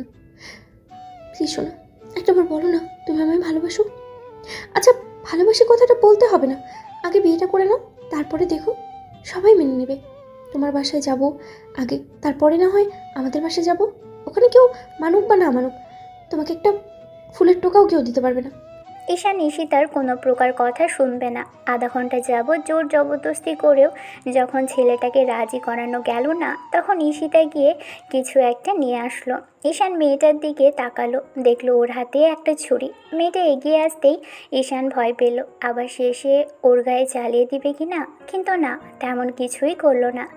এসে নিজের হাতের উপর রাখলো, বলতে লাগলো, আমি কয়েক সেকেন্ড সময় দিচ্ছি তোমাকে, বলো বিয়েটা করবে কি না, নাহলে কিন্তু হাত কেটে ফেলবো। আর আস্তে আস্তে তোমার চোখের সামনেই আমি শেষ হয়ে যাব, বলে দিলাম। আপনি কি পাগল হয়ে গেছেন? আমাকে ইমোশনাল ব্ল্যাকমেল করছেন? আপনার নিশ্চয়ই মাথা খারাপ হয়েছে। কী সব আজে বাজে কাজ করছেন বলেন তো? ঈশান কথাটা বলার সাথে সাথেই ঈশিতার হাত থেকে ফিনকি দিয়ে রক্ত পড়তে লাগলো। ততক্ষণে মেয়েটা হাতটা কেটে ফেলেছে। ঈশান ওঠার চেষ্টা করলো, কিন্তু চেয়ারে ওকে বেঁধে রাখা। ঈশিতার বান্ধবীরা দৌড়ে আসলো, মেয়েটা ওদের দূরে চলে যেতে বলল। ওরাও ভয় পেয়ে আসতে পারলো না। তখন ঈশিতা একটা বান্ধবী বলতে লাগলো, ভাইয়া কি পাগলামি করছো? বিয়েটা করে নিলেই তো হয়। তুমি কি ঈশিতাকে ভালোবাসো না? মেয়েটা তোমাকে এত ভালোবাসে, তোমার জন্য পাগলামি করছে, আর তুমি কি না এমন জেদ ধরে বসে আছো?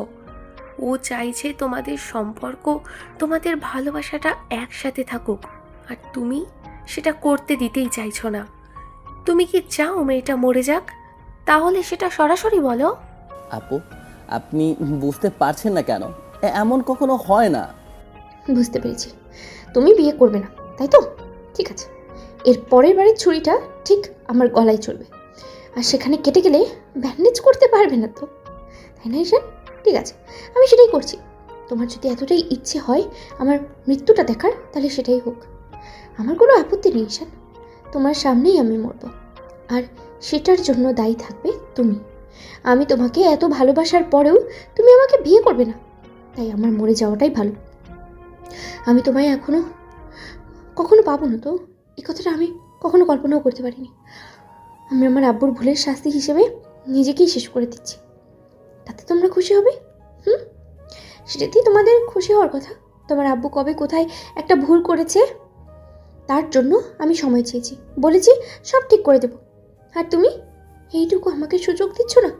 ঠিক আছে, আমাকে সুযোগ দিতে হবে না, তুমি তোমার নিজের মনের প্রশ্নের জবাব দাও। তোমার কারণেই আমি মরছি। ঈশিতা আর কিছু বলতে যাবে তার আগে ঈশান চোখ জোড়া বন্ধ করে নিয়ে বলল, প্লিজ কিছু করবেন না, আমি বিয়েতে রাজি, প্লিজ ম্যাডাম।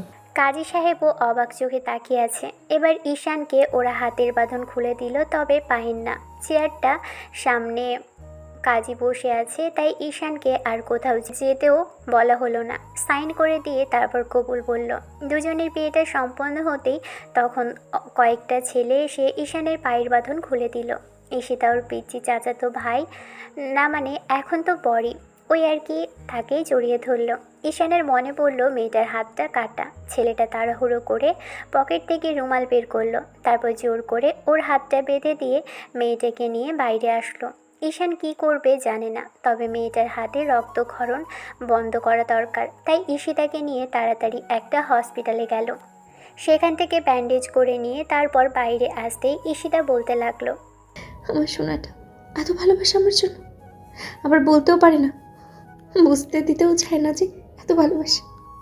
তাহলে এরকম করে পাগলামি কেন করলে বেবি? চলো এবার বাসায় যাই, কিচ্ছু হবে না শোনা আমার। তুমি তুমি আমায় ভালোবাসো না বলো? ঈশান রাগী চোখে তাকিয়ে আছে। ঈশিতা তখন টুস করে সবার সামনে ঈশানের গালে একটা চুমু খেয়ে নিল। বজ্জাত মেয়ের এমন কাজে লজ্জায় ঈশানের মাথা কাটা যাচ্ছিল। এরপর কি করতে হবে সেটাই ভাবতে পারছে না। তবে ঈশানের বাসায় আসার পর ঈশিতাকে দেখে আম্মু অবাক চোখে তাকিয়ে রইল। ঈশান মাথা নিচু করে নিতেই মেয়েটা এসে আম্মুর পায়ে হাত দিয়ে সালাম করলো, মাথায় ঘোমটা। আর এমন করে আম্মুকে সালাম করার কারণে আম্মু যখনই জিজ্ঞেস করলো মেয়েটা কে, তখনই ঈশিতা নিজে থেকেই বলল, আমি তোমার ছেলের বউ আম্মু, আর আগে ঈশানের চাচাতো বোন ছিলাম, কিন্তু এখন আমার পরিচয়টা ভিন্ন। আমরা দুজনে ভালোবেসে বিয়ে করেছি আম্মু। ঈশিতার মুখে এমন কথা শুনে আম্মুর হার্ট ফেল করার মতো একটা অবস্থা। ঈশান মাথা নিচু করে রইল। আম্মু কিছু বলতে যাবে তার আগে ঈশিতা কেঁদে ফেলল আর সবটা বলতে লাগলো। ঈশিতা কী জন্য বিয়েটা করেছে সবটাই কাঁদতে কাঁদতে বলল। শেষে আম্মু কোনো কথা বলছে না দেখে মেয়েটা আম্মুর পায়ের কাছে বসে পড়ে। তারপর পাগুলো জড়িয়ে ধরতে গেলে আম্মু ওকে জোর করে বসায়। ঈশিতা কিছুক্ষণ ঈশানের দিকে তাকিয়ে রইল। ছেলেটা কোনো কথা বলছিল না। আম্মু কোথাও একটা গেল। ঈশান এখনও কোনো কথা বলছে না দেখে ঈশিতা বলতে লাগলো, জোর করে বিয়ে করেছি বলে আমার উপরে খুব রাগ না তোমার? একবার বিয়েটা যখন হয়েছে আমার ভালোবাসা ছাড়া তুমি থাকতে পারবে না। দেখো আমি ঠিক তোমাকে কতটুকু ভালোবাসি তুমিও বুঝতে পারবে বেবি। নিজে যখন সবটা বিগড়েছেন, তাহলে এখন নিজে থেকেই না হয় সবটা ঠিক করুন। আমার পক্ষে সম্ভব না কাউকে কিছু বোঝানো। আব্বু এসে গায়ে হাত তুললে তখন আপনি বুঝবেন। মারবে কেন? আর মার মতো কি এমন করেছো? বিয়ে তো করেছো শোনো। এমন একজনের মেয়েকে বিয়ে করেছি যার সাথে আব্বুর আগে থাকতেই দ্বন্দ্ব চলছে। আপনার আব্বু তো খুব ভালো কাজ করেছে, সেজন্য যখন শুনতে পাবে আপনার সাথে বিয়ে করেছি তখন তো খুশির ঠেলায় আমাকে আদর করবে, তাই না? আজকে মার খেলে আপনার জন্যই খেতে হবে। আমি বারবার বললাম যে বিয়েটা করব না, তারপরেও তো আপনার পাগলামিতে বিয়েটা করতেই হলো। আমি থাকতে আমার জামাইকে কে মারবে শুনি? আব্বু আসুক তারপর বিষয় দেখা যাবে। ঈশিতা নিজেই ঈশানের আব্বুকে কল করলো।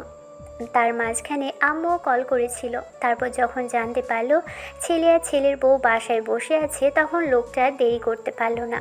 আধা ঘন্টার মধ্যে বাসায় এসে তারপর খেয়াল করে দেখে দুজনে ফুলের মালা গলায় দিয়ে ডাইনিংয়ে বসে আছে। বউ কিংবা বর সাজেনি কেউ, তবে ওদের এরকম ভাব দেখে মনে হচ্ছে দুজনে একটু আগেই বিয়ে করেছে। আব্বু রাগী চোখে কিছুক্ষণ তাকিয়ে থেকে তারপর বলতে লাগলো, তোমাকে বারবার বারণ করেছিলাম না তা ওদের থেকে দূরে থাকতে। দিন শেষে তাদের মেয়েকে বিয়ে করলে, যে আমাকে এত বড় আর বাজেভাবে ঠকিয়েছে তার মেয়েকে বিয়ে করতে হলো। এখন কি করে সামাল দিব এসব? ঈশিতা এবার আব্বুর সামনে কেঁদে ফেললো। মেয়েটা কাঁদতে কাঁদতে আব্বুকে বলতে লাগলো, তুমি তুমি আব্বুর উপরে রাগ করে এমন একটা কথা বলছো, তাই না চাচ্চু?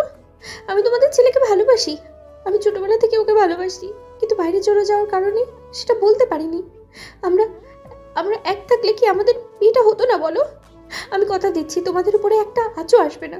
আমি মরে যাব, তাও তোমাদের কিচ্ছু হতে দেবো না। প্লিজ আমাদের আলাদা করে দিও না। আমি তোমাদের ছেলের থেকে দূরে থাকতে পারবো না।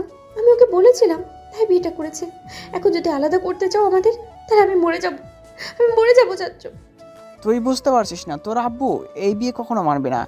আমরা মেনে নিলাম, কিন্তু তোর আব্বু কখনো এসব মানবে না। এ তো বড় লোকের মেয়ে কিনা বিয়ে করেছে শেষে সাধারণ ঘরের একটা ছেলেকে। ওরা আমার ছেলের আমার ক্ষতি করার চেষ্টা করবে। এখন তুই কি বলবি? তুই কিভাবে আটকাবি? সব সময় তুই তো আর ওকে আগলে রাখতে পারবি না। তোদের এই পাগলামির জন্য দিন শেষে আমাদেরও কষ্ট পেতে হবে। একমাত্র ছেলেকে হারিয়ে কি নিয়ে থাকবো আমরা, বলতে পারিস? তোমার পরিবার কি আমার পরিবার নয় বলো? এখন তো আমারও পরিবার, কেউ কিছু করতে পারবে না চাচ্চু। আমি আমি ঈশানকে ভালোবাসি, আর ঈশান আমাকে। তুমি আমাকে দয়া করে তাড়িয়ে দিও না এখান থেকে। কথা দিচ্ছি আমি সব ঠিক করে দেবো। আমাকে শুধু এই বাড়িতে একটু ঠাঁই দাও। আমি কথা দিচ্ছি আমি সত্যি সব ঠিক করে দেবো। যদি না পারি তাহলে নিজেই তোমাদের জীবন থেকে চলে যাব। ঈশিতা অনেকক্ষণ আব্বু আম্মুর সামনে কান্নাকাটি করলো। ছোটবেলায় যেমনটা মেয়েটা কান্নাকাটি করতো, ঈশান খেয়াল করলো আজও মেয়েটা ঠিক তেমন করেই কান্না করছে। ঈশানও চুপচাপ ভাবলো মেয়েটা নাটকটা বেশ ভালোই করতে পারে। আব্বু কোনো কথা বলছে না দেখে মেয়েটা অসহায় চোখে তাকিয়ে আছে। ঈশিতা এবার তাড়াহুড়ো করে এসে আবুর পাগুলো জড়িয়ে ধরতে গেলে আবু মেয়েটাকে পাশে বসালো, তারপর মাথায় হাত বুলিয়ে দিতে লাগলো। কোনো কথা বলছিল না। অন্যদিকে ঈশিতা নিজের মতো করে নিজের মনে থাকা সব কথা বলতে লাগলো। ও সব ঠিক করে দিবে, ওর জন্য সবাই আবার নিজের প্রাপ্যতা বুঝে পাবে, এই সব কথা আর কি। ঈশান চুপ করে আছে দেখে আব্বু বলতে লাগলো, কয়েকটা দিন একটু সাবধানে চলাফেরা করো। আর আজকে বাসায় যাবার দরকার নেই, কালকে না হয় আমি তোমাদের সাথে যাব। তারপর যদি কিছু হয় তখন না হয় কি করতে হবে বোঝা যাবে। তোমাদের কোথাও যেতে হবে না, আমি ঈশানকে নিয়ে যাব। তারপর দেখি আব্বুর কি করে সাহস হয় আমার জামাইয়ের গায়ে হাত দেওয়ার। ঈশিতার এরকম তারা কথা শুনে বাসার সবাই অনেক অবাক হয়েছে। ঈশান একটা সময় রুমে চলে আসে। ঈশিতা আম্মুর সাথে কথা বলছে, কি করছে কে জানে। তবে ঈশান রুমে এসে ফ্রেশ হয়ে বিছানায় গা এলিয়ে দিয়েছিল। দুপুরে খাবার খায়নি। মেয়েটার এত নাটক দেখতে গিয়ে শেষে খাবারের কথাটা ভুলে গিয়েছিল। ক্লান্ত শরীর বিছানায় এলিয়ে দিতেই ঘুম চলে এসেছিল। তারপর যখন ঘুম ভাঙল, চোখ খুলে দেখে বুকের মধ্যে কেউ একজন মাথা রেখে শক্ত করে জড়িয়ে ধরে রেখে ঘুমিয়ে আছে। ঈশানের ভয় লাগলো। তারপর বুকের উপর থাকা মানুষের শরীরের স্মেলটা বলে দিল এটা ঈশিতা। মুখের দিকে তাকালো মেয়েটা ওকে শক্ত করে জড়িয়ে ধরে রেখেছে। ঈশান ভেবেছিল ঈশিতা দু পরিবারকে এক করার জন্য এমনটা করেছে, কিন্তু বিয়ের পরও যে মেয়েটা এরকম পাগলামি করবে কিংবা ওকে সত্যি ভালোবাসবে সেটা ভাবতে পারেনি। ঈশান এক দৃষ্টিতে মেয়েটার দিকে তাকিয়ে রইল। আরও 15 মিনিট বাদে ঈশিতা একটু নড়ে চড়ে উঠতেই ঈশান ওকে ছাড়িয়ে নেওয়ার চেষ্টা করলেই মেয়েটা ওকে আরেকটু শক্ত করে জড়িয়ে ধরে। তারপর আরও 10 মিনিট পর ঈশিতার ঘুম ভাঙতেই ছেলেটাকে এমন করে তাকিয়ে থাকতে দেখে ঈশিতা মুচকি হেসে বলল, এমন করে তাকিয়ে কি দেখছো বেবি? না, তেমন কিছু না। তখন আপনার সাহস দেখছিলাম। আপনি এরকম একটা কাজ করবেন আমি ভাবতেও পারিনি। ভয় লাগছে আমার। উল্টো আপনার নিজেরই যদি কিংবা আমার কোনো ক্ষতি করে দেয়। বিয়ে করার আগ পর্যন্ত আমি আপনাকে নিয়ে ভাবিনি, কিন্তু বিয়ে করার পর থেকে মনে হচ্ছে যদি আপনাকে আমার থেকে আলাদা করে দেয়, সেজন্য অনেক ভয় লাগছে। কি করব জানি না, তবে সত্যিই ভয় লাগছে। ঈশিতা আবারও মুচকি হাসল। তারপর ছেলেটার গালে জোরে সোরে একটা চুমু খেয়ে গলায় ঘাড়ে মুখ ডুবিয়ে দিল।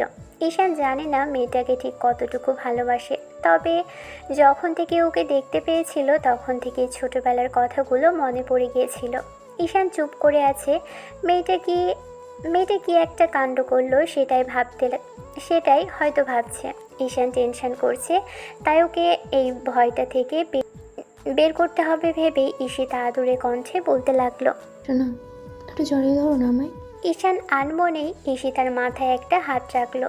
ঈশিতা ছেলেটাকে আর একটু শক্ত করে জড়িয়ে ধরে ওর বুকে মুখ লুকিয়ে রাখলো।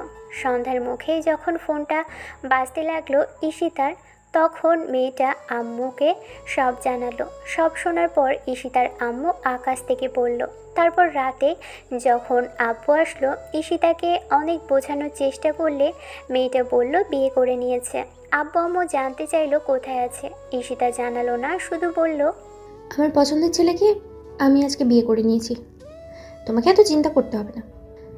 আর যাকে বিয়ে করেছি তাকে তোমরা খুব ভালো করেই চেনো। খুব তাড়াতাড়ি আমি তোমাদের সামনে আসবো।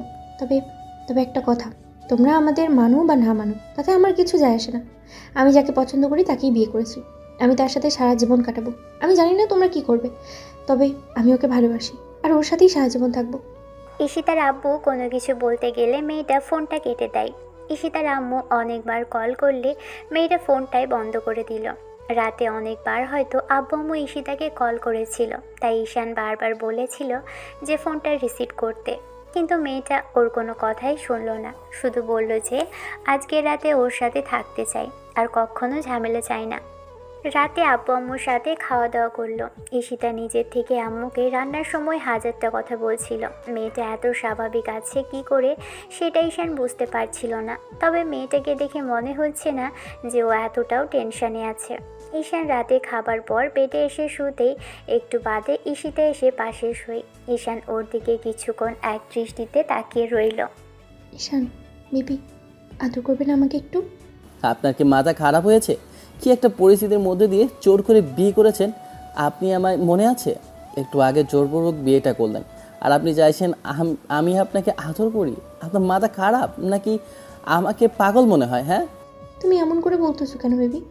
আমি কি খুব বেশি অন্যায় করে ফেলেছি? শোনো, এরকম করে বলো না প্লিজ, আমার খুব খারাপ লাগবে। আমি না তোমাকে ভালোবাসি বলেই বিয়েটা করেছি। তুমি তুমি আমায় ভালোবাসো, আমিও তো সেটা জানি, কিন্তু তুমি স্বীকার করতে চাইছো না।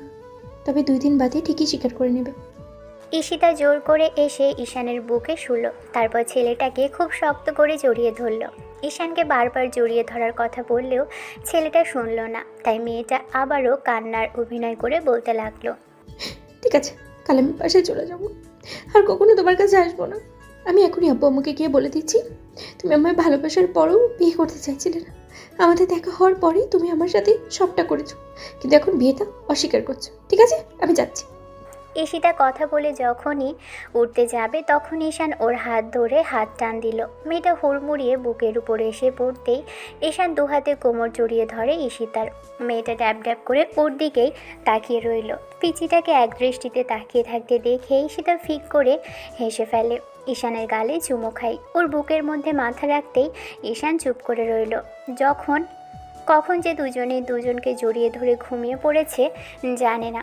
ঈশিতা জানে ঈশানের মনের উপর দিয়ে অনেক বড় বড় ঝড় বয়ে যাচ্ছে।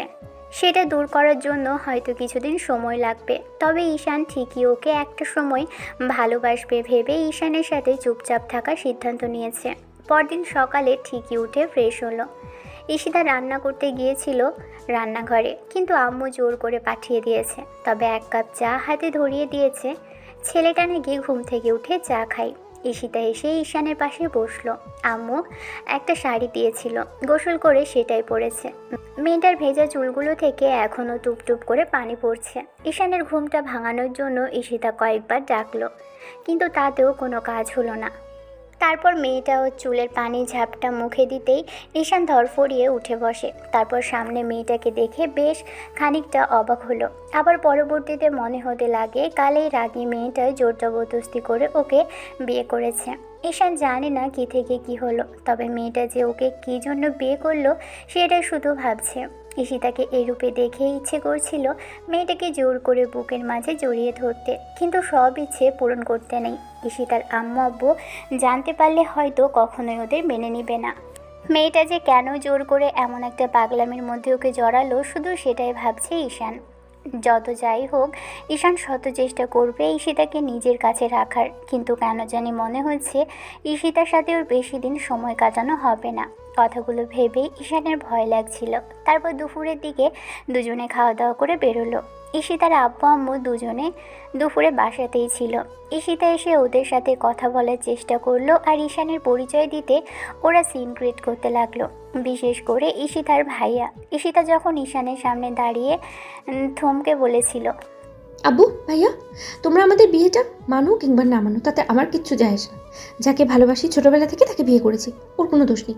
দোষ সব আমার, কারণ আমি ওকে ব্ল্যাকমেল করে এক প্রকার জোর করে তুলে নিয়ে গিয়ে বিয়ে করেছি। এখন ওর যদি কোনো ক্ষতি করার চেষ্টা করো, তাহলে সেটা তোমার মেয়ের জীবনের জন্য কত বেশি ক্ষতি হবে, কারণ হবে। ভুলেও আমার হাজব্যান্ডের গায়ে হাত দেওয়ার চেষ্টা করবে না। আমি চাইবো তোমরা তোমাদের মতো থাকো, আর আমাদেরকে আমাদের মতো থাকতে দাও। যতদিন না তুমি আমাদের মেনে নিবে, ততদিন আমি এই বাসাতে আসবো না। আর হ্যাঁ, ভালোই ভালোই আমার চাচ্চুর প্রাপ্য সম্পদগুলো চাচ্চুর নামে করে দাও, নাহলে আমি আইনি ব্যবস্থা নিতে দ্বিতীয়বার ভাববো না। ঈশিতার ভাইয়া কিছু বলতে গেলে তখন আব্বু ওকে আটকে দিয়েছিল। ঈশিতা ঈশানের হাত ধরে বাসা থেকে বেরিয়ে এসেছিল। ঈশান আজকে দেখলো মেয়েটা ওর জন্য ঠিক কতটুকু রাগীভাবে কথা বলেছে।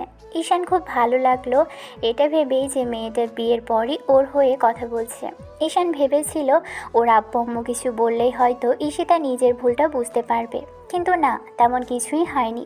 ঈশিতাকে এমন করে ওর হয়ে প্রোটেক্ট করে কথা বলতে দেখে অনেক বেশি ভালো লাগলো ঈশানের। ইচ্ছে করছিল এই মুহূর্তে মেয়েটাকে একটাবার শক্ত করে জড়িয়ে ধরতে, ইচ্ছেটা পূরণ করতে পারল না। ঈশিতা ঈশানের হাত ধরে বাইরে বেরিয়ে এসে একটা রিক্সা করে বাসার উদ্দেশ্যে চলে যায়। কলেজে আর যাওয়া হলো না। দুজন বাসার উদ্দেশ্যে যখন যাচ্ছিল, ঈশিতা খেয়াল করলো ঈশান কেমন করে যেন ওর দিকে তাকিয়ে আছে। ঈশিতা এবার একটু দুষ্টু হেসে ছেলেটার একটা হাত জড়িয়ে ধরে কাঁধে মাথা রাখলো। নীল শাড়িতে অসম্ভব রকমের সুন্দর লাগছে মেয়েটাকে। ঈশান ওর মাথার সাথে মাথাটা ঠেকিয়ে বলতে লাগলো, জানি না আপনার এই ভালোবাসাটা কতদিন থাকবে, তবে আমি চেষ্টা করব সবসময় আপনাকে আগলে রাখার। কি হলো মিস্টার, কাল তো বিয়ে করতে চাইছিলেন, আর আজকে আমাকে আগলে রাখার কথা বলছেন যে? শত হলেও আপনি আমার বউ। আপনি না, তুমি। তুমি করে বলতে আমার সময় লাগবে। বেবি, আমাকে সবসময় এমন করে ভালোবাসবে তো? কখনো ভুলে যাবে না তো আমাকে? শক্ত করে জড়িয়ে ধরে রাখবে সবসময় আমাকে তোমার বুকের মাঝে? তোমার কিছু করতে হবে না, আমি সবসময় শুধু তোমার থাকতে চাই। শোনো। ঈশান ঈশিতাকে নিয়ে বাসায় গেল না, অন্য একটা জায়গায় গিয়ে বসলো দুজনে। যেসব জায়গায় ঈশান বন্ধুদের সাথে থাকে, নিরিবিলিতে যখন খুব বেশি মন খারাপ হয়, কারণ শহরে আসার পর থেকে বেশ কয়েকদিন নিরিবিলি জায়গায় গিয়েছে, সেখানটা মানুষগুলো গিয়ে নিজের মনের মানুষের সাথে বসে থাকে। ঈশিতাকে নিয়ে ঈশান সেই সব জায়গায় নিয়ে গিয়েছে। ফুচকা খেয়েছে, আইসক্রিম, চকলেট, এগুলোই মেয়েটার আবদার ছিল, যেগুলোর আবদার মেটাতে খুব বেশি বেগ পেতে হয়নি ঈশানের। ঈশিতার সন্ধ্যার মুখে ঈশানের সাথে বাসায় আসলো। এর মাঝখানে বাসা থেকে অনেকবার কল করলে ঈশান জানিয়েছে ওরা ঠিকঠাকই আছে, কোনো সমস্যা হয়নি। সন্ধ্যার পর বাসায় আসতেই ঈশিতা আম্মুর সাথে গিয়ে কথা বলল, কোনো ঝামেলা হয়নি সেটা জানালো। আম্মু তো টেনশন করছিল, তার উপর আব্বু কয়েকবার কল করেছে। ঈশান বাসায় এসে ফ্রেশ হয়ে নিল। ঈশিতা গিয়ে আম্মুকে হেল্প করতে লাগলো। আর রাতে খাবার সময় আব্বু ঈশানের সাথে গুরুত্বপূর্ণ আলোচনা করতে চাইল। বলল হানিমুনে কোথাও একটা যেতে, যেন তাতে ওদের কোনো ক্ষতি না করতে পারে ঈশিতার আব্বু আর ভাইয়া। কিন্তু ঈশিতা বলল ও বেঁচে থাকতে ওর হাজবেন্ড কিংবা তার পরিবারের কোনো ক্ষতি হবে না। আর ঈশিতার আব্বু দুর্বলতা যে তাদের ছেলে মেয়ে সেটা খুব ভালো করেই জানে। ঈশিতাকে আব্বু জবটা ছেড়ে দেওয়ার কথা বললে তখন মেয়েটার রিকোয়েস্ট করতে লাগলো, প্লিজ ছোট আব্বু, জবটা ছেড়ে দেওয়ার কথা বলো না। আমি তোমার ফ্যামিলির অবস্থা বুঝতে পারছি। এই পরিস্থিতিতে আমি চাইছি না তোমাদের উপরে বোঝা হয়ে থাকতে। আমাকে প্লিজ ভুল বোঝো না। আমি কথা দিচ্ছি, যখন আব্বু সবটা মেনে নেবে, তারপর যদি তোমাদের প্রাপ্যটা ফিরিয়ে নাও দেয়, তারপরেও দেখবে আমি যতটুকু পাই সেটা আমি ঈশানের নামেই করে দেব। কারণ আমার যেটা সেটা আমার জামাইয়েরও। এসব নিয়ে আমাকে প্লিজ কোনো ফোর্স করো না ছোট আব্বু। দয়া করে আমাকে ভুল বুঝো না। আমি তোমাদের প্রাপ্যটা ফিরিয়ে দিতে চাই। দুই পরিবারকে আবার এক করতে চাই। আব্বু যে ভুল করেছে তার জন্য আব্বুর প্রতি আমার এখনও রাগ হচ্ছে। আমি জানতামই না এরকম কিছু হয়েছে। ঈশানকে ঈশানকে আমি ছোটবেলা থেকেই চিনি, অন্য কিছু ভাবতেও পারি না। আর সেখানে ওকে আমি না দেখতে পেয়ে অনেক বেশি চিন্তিত হয়ে পড়েছিলাম। তুমি জানো না আমি তোমাদের কত খুঁজেছি। আচ্ছা ঠিক আছে, আমি বুঝতে পেরেছি যে চাকরি করলে তোমাদের খারাপ লাগবে, কিন্তু আমি কয়েকটা দিন জবটা কন্টিনিউ করি, তারপর তারপর যদি সব ঠিক হয়ে যায় তারপর না হয় চাকরিটা ছেড়ে দেবো। ছোট আম্মু, তুমি বলো না যে আমরা যখন বেবি নিয়ে নিব তখন আমি বাসাতেই থাকবো, আর কোথাও যাব না। ঈশিতা এমন দ্বারা কথাতেই ঈশান খানিকটা লজ্জা পেল। আম্মুর মাথায় হাত বুলিয়ে দিল। আব্বু আর তেমন কিছু বলল না, শুধু হেসে চলে গেল। ঈশানের দিকে তাকাতেই ঈশিতা খেয়াল করলো ছেলেটা লজ্জায় কিছু বলতে পারছে না। খাওয়া দাওয়া শেষ করে আম্মুর সাথে আরও কিছুক্ষণ কথা বলে তারপর ঈশান ঈশিতা দুজনেই রুমে চলে আসলো। রুমে এসে ঈশান শুয়ে পড়তেই ঈশিতা এসে ওর পাশে শুয়ে বুকের মধ্যে মাথা রাখতেই ঈশান ওকে আলতো করে দু হাতে জড়িয়ে ধরল। ঈশিতা ছেলেটার বুকে থুতনি ঠেকিয়ে বলতে লাগলো, অনেক বেশি টেনশনে ফেলে দিলাম তোমায়, তাই না? আমি জানি আমি কলেজের জবটা কন্টিনিউ করলে তোমার খারাপ লাগবে, আর এসব যদি কেউ জানতে পারে তাহলে অনেক কথা বলবে। কিন্তু আমি চাইছি না এই মুহূর্তে তোমার বোঝা হতে শোনা, তাই বলে তুমি একটু আমাকে দেখো, সব ঠিক করে দেবো আমি। আপনার কিচ্ছু ঠিক করতে হবে না, যা যেমন আছে সেটা তেমনই থাক। আপনি সবসময় আমাকে এমন করে ভালোবাসবেন, সেটাই আমার জন্য অনেক বড় পাওয়া হবে। তাই তো, তাহলে চলো আমরা বাসরটা সেরে ফেলি। এখন সবেমাত্র বিয়ে হলো আর এখনই সব? তাতে কি, আমি তো চাইছি খুব তাড়াতাড়ি একটা বেবি নিয়ে নিতে, তাহলে দেখবে আব্বু আম্মু আরও তাড়াতাড়ি মেনে নেবে। আর 6 মাসের মধ্যে হলে তো সেটা খুব ভালোই হয়, তাই না ঈশান? বেবি আজ হলেও নিতে হবে আর কাল হলেও নিতে হবে। কেন, তুমি কি অক্ষম নাকি যে আমাকে একটা বেবি দিতে পারবে না? আজে বাজে কথা বলবেন না। একবার যদি আদর করতে শুরু করি না, তাহলে বুঝতে পারবেন যে আমি অক্ষম নাকি সক্ষম। ঈশিতা উঠে বসলো। তারপর ঈশানের দিকে তাকিয়ে বেশ খানিকটা আদুরে কণ্ঠে বলতে লাগলো, তাহলে চুপ করে আছো কেন? যেটা করার সেটা করো, আমিও দেখতে চাই তুমি কতটুকু আদর করতে পারো। ঈশান একটু রাগী চোখে তাকাতেই ঈশান দুষ্টু হাসলো। ঈশান বুঝতে পারলো ঈশিতা ওকে সুযোগ দিচ্ছে। কেমন করে বিয়ে হলো, কিভাবে কি হলো সেটাও ভাবতে চাইছে না। ঈশান আর এক মুহূর্ত দেরি করে না, ঈশিতার হাত ধরে হাতে টান দেয়। মেয়েটা ঈশানের বুকের উপর পড়ে যায়। ঈশান দু হাতে কোমর জড়িয়ে ধরে ঈশিতার, তারপর এক হাত উঠিয়ে মুখের পাশে রেখে যখনই ঠোঁটে কিস করতে নিবে তার আগে ঈশিতা চোখ জোড়া বন্ধ করে নিল। সে রাতে দুজনের ভালোবাসার গভীরতাটা অনেক বেশি হলো। পুরো 1 ঘন্টা ধরে দুজনের ভালোবাসাময় দুষ্টু মিষ্টি কিছু শব্দ পুরো রুম জুড়ে এলোমেলো ছড়িয়ে পড়ল। দুজনের নিঃশ্বাসটা মিলেমিশে একাকার হলো। একটা সময় ঈশিতার চোখের কোণ দিয়ে অশ্রু গড়িয়ে পড়ল ঈশানের ভালোবাসার স্পর্শে। ঈশান ওর চোখের পাতায় দুটো কিস করতেই ঈশিতা ছেলেটাকে খুব শক্ত করে আঁকড়ে ধরে। আদর, ভালোবাসার অনুভূতিময় কিছু সময় কাটার পর ঈশিতা ঈশানের বুকের মধ্যে শুয়ে আছে। বারবার ওর বুকে চুমো দিচ্ছে। মেয়েটা বারবার কেঁপে উঠছে। ঈশান ঈশিতার মাথায় হাত বুলিয়ে দিচ্ছে। ঈশিতাও বারবার ছেলেটার বুকে কিস করছে। একটা সময় ঈশান ঈশিতার বুকের মধ্যে মুখ গুজে দিয়ে বলতে লাগলো, এখন বুঝতে পারছেন তো আমি সক্ষম না অক্ষম? তা বলতে পারবো না, আমার লজ্জা লাগছে। আর তুমি খুব দুষ্টু ঈশান। এই পৃথিবীতে সব পুরুষই দুষ্ট, কেউ বইয়ের কাছে, কেউ কেউ সবার সম্মুখে, আর সবাই বইয়ের কাছে দুষ্টুমিটা একটু করতেই থাকবে। তাই এত লজ্জা পাওয়ার কিছুই নেই।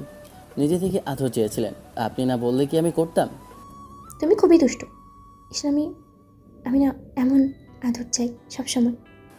কেন বেবির জন্য খুব বেশি তাড়া আপনার, বলেন তো? তারা তো থাকবেই, আমি চাই তোমার মতো কিউট একটা ছেলে হোক আমার। সবই হবে, এখন একটু ঘুমান আর আমাকেও ঘুমাতে দিন। 6 মাস পরের ঘটনা। সেদিন ঈশান শপিং মলে গিয়েছিল। তারপর ঘন্টাখানেক যেতে না যেতেই আম্মুর কল আসলো। আব্বু ঈশানকে রেখেই দোকান থেকে চলে গিয়েছিল বাসাতে। বাসা থেকে ফোন আসলে রিসিভ করতেই উপাস থেকে যা শুনলো তারপর আর এক মুহূর্ত দেরি করেনি। বিশ্বস্ত একজন কর্মচারীকে সব দায়িত্ব দিয়ে তারপর বাসায় চলে আসে। বাসায় এসে ডাইনিং রুমে শ্বশুর শাশুড়ি অর্থাৎ চাচু চাচি, আম্মু আর চাচাতো ভাইকে দেখে বেশ খানিকটা অবাক হয়। ঈশান ভয়ে ভয়ে কাছে এগিয়ে আসতেই তখন খেয়াল করলো যে চাচু ঈশানের আব্বুর হাত ধরে কান্নাকাটি করে কী সব কথা বলছে। তার মানে কি সব ঠিক হয়ে গেল? ঈশান আসতেই ও চাচাতো ভাই ওকে জড়িয়ে ধরে বলল, কংগ্রেস ঈশান, আমাকে মামা ডাক শোনানোর জন্য। ছেলেটার এরকম কথাতে ঈশান অবাক হলো। তারপর মনে হতে লাগলো যে ঈশিতা কি তাহলে সত্যি প্রেগনেন্ট। কথাগুলো ভেবেই ঈশান সবার কথা শুনতে লাগলো। তখন আম্মু বলতে লাগলো, এখন এখানে দাঁড়িয়ে আছো, যাও ঈশিতার সাথে একটু কথা বলে এসো। আর হ্যাঁ, দুই পরিবারের সবাই সবটা মেনে নিয়েছে, এখন আর কোনো ভয় নেই তোমাদের।